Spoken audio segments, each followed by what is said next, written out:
교통공학 텀 프로젝트 발표 시작하겠습니다. 저희 조는 심화되는 적자 상황을 고려해서 서울시 지하철의 합리적인 요금을 산정하는 것을 주제로 선정했습니다. 저희 조의 발표 순서는 이와 같습니다. 그래서 아이디어 배경부터 먼저 설명드리고 마지막으로 한계점 및 추후 연구 과제에 대해 소개하면서 발표를 진행하려고 합니다. 먼저 아이디어의 배경에 대해서 설명드리겠습니다. 서울시 지하철을 운영하고 있는 서울교통공사는 연 5천억 원대의 손실을 계속 내왔던 만성적인 적자 운영 구조를 가지고 있습니다. 그런데 그것이 올해 2020년 들어서 코로나19로 인한 상황으로 인해 통행량 자체가 줄기도 했고, 그리고 기업의 부채와 어음 등 가지고 있던 원래의 고질적인 문제 등으로 인해서 올해 같은 경우는 1조 원에 달하는 최대 적자 규모의 손실을 기록할 것으로 예상이 되고 있습니다. 이 문제에 대해서 조금 더 부연하자면 교통공사 측에서 공사채로 빚을 내서 자금을 운용하기에는 현재 용도에 한계가 있고 서울시를 통해서 중앙정부로부터 자금 지원을 받는 것도 어려운 상황입니다. 게다가 65세 이상 노인들의 무임승차 손실보전액 4,300억 원이 현재 예산안에서 제외된 상태이기 때문에 대정적으로 어려운 상황은 앞으로도 더 심화될 것으로 예상되고 있습니다. 그래서 저희 조는 이와 같은 문제 상황에 주목을 했고 이를 해결하기 위해서 교통공사의 기본적인 적자 운영 구조를 개편하는 것이 필요하다고 생각했습니다. 다음으로 문제의 정의에 대해서 말씀드리겠습니다. 현재 서울 지하철의 운임 구조는 무임승차와 같이 복지 차원의 공공 서비스를 고려한다고 해도 지하철의 수송 원가, 현재 1,440원으로 추정되고 있는데 그것에 비해서 실제로 사람들로부터 받고 있는 평균 운임인 약 946원, 현저히 낮은 상황입니다.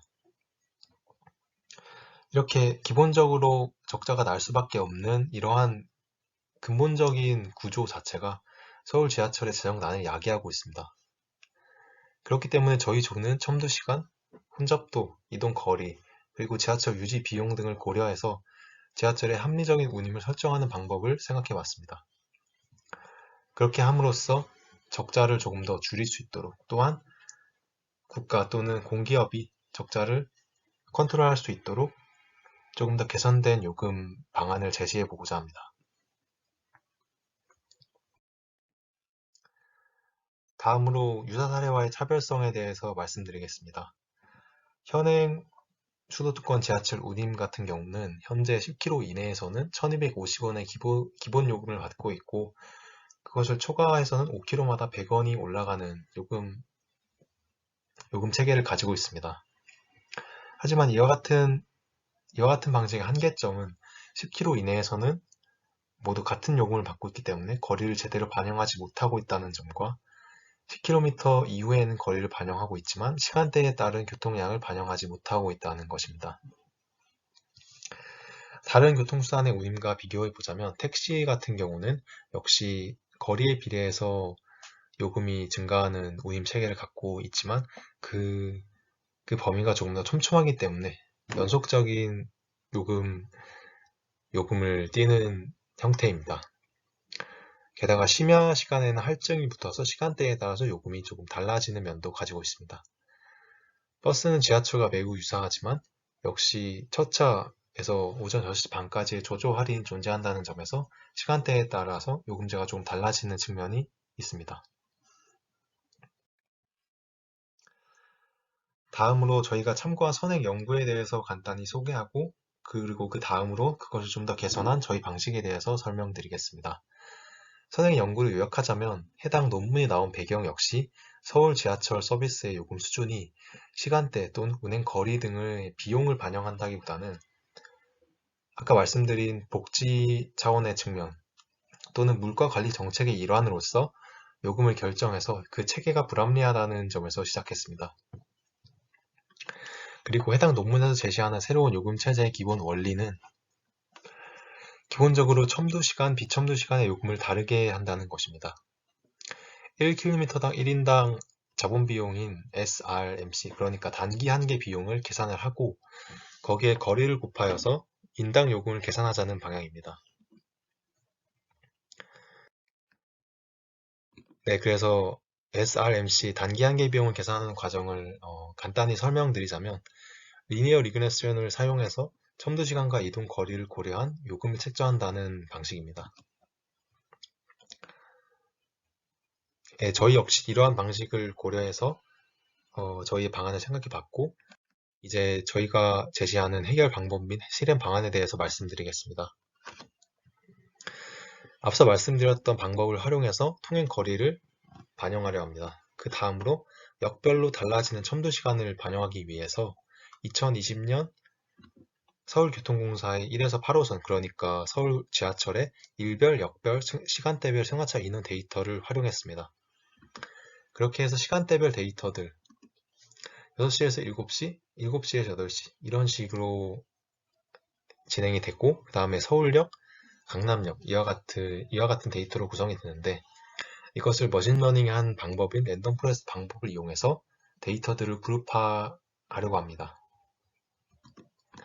구체적인 예를 들자면 서울역에서 승차한 12시에서 13시 사이 그리고 신도림에서 하차한 14시에서 15시를 0번으로 하고 그 다음 걸 1번 이런 식으로 하여 이것들을 그룹화하려고 합니다. 그리고 여기에 쓰이는 기법이 머신러닝입니다. 머신러닝은 입력해준 데이터를 학습하여 미래를 예측하는 알고리즘 기법을 의미합니다. 여기에는 목표값을 결정하냐 안 하냐에 따라서 비지도학습, 비지도학습으로 구분되지만 저희가 선정한 모델은 지도학습, 그러니까 그 중에서도 의사결정 모델, 디시전 트리를 여러 번 반복 적용하는 기법인 랜덤 포레스트 방법을 정했습니다. 랜덤 포레스트 방법을 활용해서 앞서 말씀드린 데이터들의 그룹에 가중치 계수를 부여하고 그리고 가중치 계수는 교통량이 많은 그룹일수록 더 큰 가중치 계수를 부여합니다. 그리고 가중치 계수에서의 중간 그룹을 1로 선정하고 저희가 줄이고자 한 목표에 맞게 최대 계수와 최소 계수를 정하여 선정합니다. 그리고 거리에 따라 앞서 결정했던 요금의 승차역과 하차역의 가중치 계수 평균값을 곱하여 최종 요금을 산정하는 방식입니다.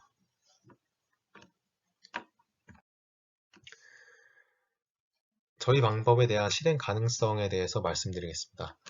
먼저 운영적 측면에서 말씀드리면 앞선 데이터를 활용하여 역별로 첨도 시간과 상대적인 혼잡도를 얻을 수 있었습니다. 그리고 랜덤 포레스트 방식을 이용해서 그룹화가 가능했습니다. 그렇기에 이에 따라서 혼잡도에 따른 가중치 계수를 부여하는 일은 현실적으로 그렇게 어렵지 않을 것으로 예상했습니다. 그리고 선행 연구의 예시처럼 그룹으로 나누어서 가중치를 부여하게 되면 그 후에 상황에 맞춰서 목표하는 예를 들어 예산을 절약하고자 한다면 그에 맞춰서 최대와 최소 개수를 산정하여 해당 목표를 달성할 수 있을 것으로 기대했습니다. 또한 서울시 지하철의 일별, 역별, 시간대별 승하차 인원이 1시간 단위로 측정된 데이터가 존재하여서 그것을 활용할 수가 있고 또한 환승과 같은 경로 요인은 모델에서 고려하지 않았기 때문에 모델링 과정에서 현실적인 어려움이 적을 것으로 예상됩니다. 경제적 측면에서 말씀드리자면 역별 첨도 시간을 고려한 요금제가 산정된 후 개정된 요금제에 따라 개찰구 출입 요금이 부여되도록 서울시의 모든 지하철역에 새로 설정을 해야 될 것입니다. 하지만 이 과정에서 발생하는 비용은 혼잡도를 고려한 요금제에서 발생하는 추가 이익을 통해서 충분히 해결 가능할 것으로 보았습니다.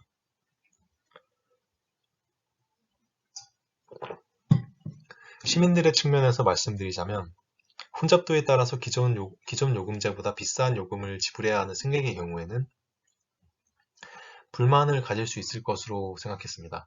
하지만 지하철 운영에 어려움이 생길 정도로 현재 재정적인 어려움이 심각한 상황과 또한 그것에 대해 충분히 홍보하고 시민들과 소통한다면 승객들의 불만을 덜고 사회적으로 합의를 이룰 것으로 기대했습니다. 결국에는 국가기관의 부채라는 것이 국민들의 세금으로 메꾸어서 나중에는 직접적으로 부담이 되는 상황이 올 것이라는 점을 충분히 어필한다면 이와 같은 요금 개편도 국민들과 원만히 사회적인 합의를 이룰 것으로 기대했습니다. 다음으로 기대 효과에 대해서 말씀드리겠습니다. 기존의 요금제와 달리 10km 이내에서도 이동 거리를 반영하여 요금을 정할 수 있었습니다. 그리고 머신러닝 방식을 활용해서 시간에 따라 변화하는 승객들의 통행량 데이터를 반영하여 요금제를 정했기 때문에 지하철 이용 현황을 좀 더 잘 반영한 요금제라고 할 수 있을 것입니다. 또한 역별로 다른 첨도 시간을 차등적으로 고려할 수 있었고 결과적으로 지하철 운영 적자를 완화할 수 있을 것입니다. 조금 더 구체적인 예를 들어서 저희 방식을 설명드리겠습니다. 저희 연구에서는 충분한 시간 단위, 그러니까 1년 또는 3년 정도의 데이터를 확보를 해서 거기에 그것을 활용하여 이동 거리와 첨도 시간을 모두 고려한 요금을 정하고 그것을 새로운 요금 개편안으로 제시한 것입니다.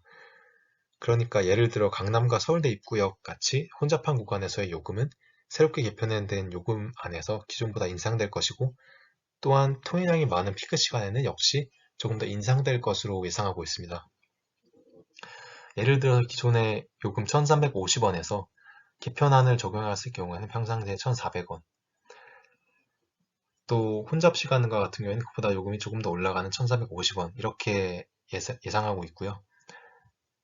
그렇지만 심화되는 국가 부채 상황과 적자 상황을 고려했을 때 요금 개편의 필요성을 부각할 수 있다고 보았고 또한 이러한 시스템을 적용하면 상대적으로 혼잡하지 않은 구간과 시간대에서는 오히려 요금이 낮아질 수 있기 때문에 유리할 것으로 보았습니다. 예를 들자면 현재 1350원에서 혼잡하지 않고 몰리지 않는 시간대에서는 1300원 혹은 1250원으로 요금이 더 낮아질 수 있을 것으로 생각합니다.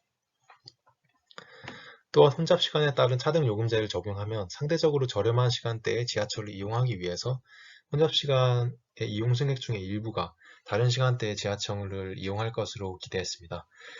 결국 통행량이 분배되면서 피크타임에 인구가 집중되는 지하철의 피크타임이 집중되는 그런 문제를 어느 정도 해소할 수 있을 것으로 기대했습니다. 또한 올해 맞이했던 코로나19 상황과 같이 교통량 자체가 줄어드는 그러한 상황이 오게 되면 그만큼 전체적인 통행 양도 줄어들고 혼잡도도 떨어지기 때문에 승객의 입장에서 전체적인 요금이 낮아질 수 있는 그런 긍정적인 효과도 있을 것으로 보았습니다. 마지막으로 한계점 및 추후 연구 과제에 대해서 말씀드리겠습니다. 혼잡한 상황에서 추가로 발생하는 통행료 그리고 차등 요금제와 관련해서 자칫 지하철을 이용하고 있는 수요가 자가용, 그러니까 승용차를 이용하는 쪽으로 이동하여서 도로 상황의 혼잡을 가중시킬 가능성도 있을 것으로 보았습니다. 그리고 기존의 다른 연구와 마찬가지로 저희의 방식은 환승과 같이 중간 경로를 요금에 반영할 수 없기 때문에 그러니까 처음 승차역과 최종 하차역을 통해서만 비용이 부과된다는 이러한 점은 경로를 반영하여 더 개선하거나 이러한 방식은 좀 더 연구가 필요할 것으로 보입니다. 그리고 혼잡도라는 것이 지하철 탑승객 수로만 일단 저희의 모델링에서는 반영이 되었지만 실제로는 지하철 이외에도 버스나 택시, 자가용, 그리고 스마트 모빌리티, 킥보드와 같은 다른 수단들도 많기 때문에 지역별로 또한 교통의 규모, 환경의 규모도 다르기 때문에 같은 교통량이라 하더라도 혼잡도에 차이가 생길 수 있을 것입니다. 그렇기 때문에 추후 연구에서는 단순히 지하철의 혼잡도뿐만 아니라 역 주위의 혼잡도를 종합적으로 측정하여 반영할 수 있는 시스템을 구성하여 지하철 요금에 반영한다면 더 효율적인 요금 제도가 될 것으로 보았습니다. 네, 참고 자료는 이와 같습니다. 발표 들어주셔서 감사합니다.